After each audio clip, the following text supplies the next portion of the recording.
Some of the terms that are related to a chemical reaction, we have done it also in the previous class in standard 9. Reactants, the substances which we take before we start the reaction, are called as reactants. The substances that are formed after the reaction is completed are called as the products. So in the previous slide here, we have sodium carbonate and calcium chloride being our reactants, and calcium carbonate and sodium chloride which are our products. Then what is a chemical reaction? It's nothing but a process in which some substances undergo breaking of bonds and are then transformed into new substances by forming new bonds. So here we can see that sodium and carbonate, their bonds are broken and they form ions. Same way calcium and chlorine, their bonds are broken and they form ions. And then they exchange and form new bonds are formed between calcium and carbonate to form calcium carbonate, and new bonds are formed between sodium and chlorine to form sodium chloride. Now we all know what rules are to be followed while writing a chemical reaction, but since they are mentioned in your text, we are going to quickly look at them. The reactants are always written on the left hand side. These reactants are always written on the left hand side of the arrow, and the products are always written on the right hand side of the arrow. If there are more than two reactants, they are separated, or we have to write a plus sign between them. Similarly, if there are more than two products, a plus sign is written next to them, in between them.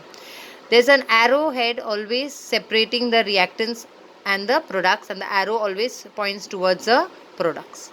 Now to make the equation more understandable or informative, we should actually write whether they are solid, liquids or gaseous, okay, in state. Now here sodium carbonate which was taken was dissolved in water. So since it was dissolved in water, next to it over here at the base we must write actually AQ in a bracket, because it's aqueous or it's taken in a solution. Same way calcium chloride is a solid, but we are going to take it and dissolve it in water, and therefore it is a aqueous solution, so we can write AQ. Calcium carbonate on the other hand is a precipitate. So precipitates we have to write either PPT, or you can write into bracket an S, which is solid. Same way sodium chloride. Sodium chloride is in a dissolved state here, so we have to write aqueous. So AQ, and if there is any solid form, we write S. If there are any gases formed, we write in a bracket G, or we can put an up arrow sign. For any precipitate, for example in this, we can put a down arrow sign as well. Then in some reactions, maybe there is heat supplied. So whenever heat is supplied, we must put an arrow, a small triangle on top of the arrow.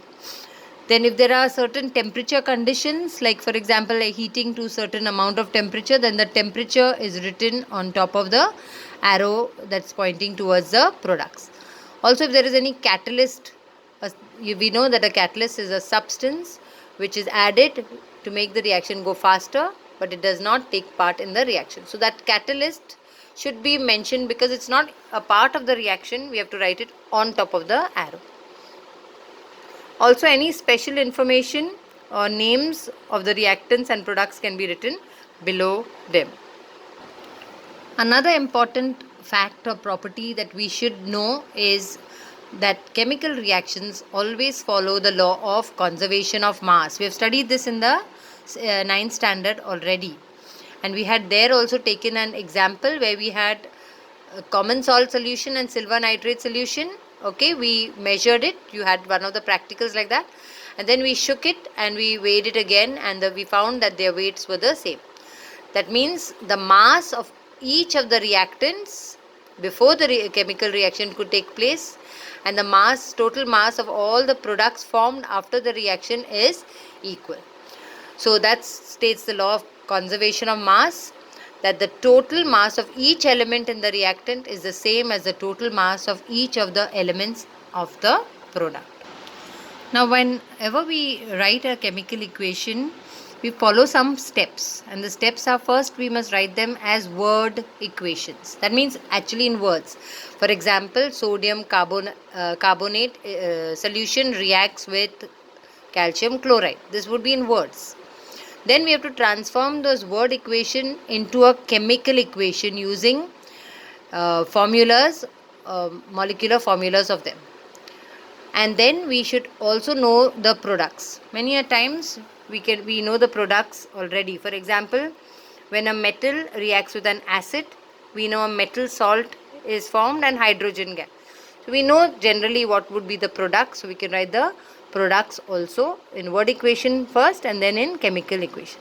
Once the equation is written, we need to balance the chemical equation, and then once it's balanced, we rewrite the equation properly once. And so here we have the steps that I just mentioned while writing a chemical equation.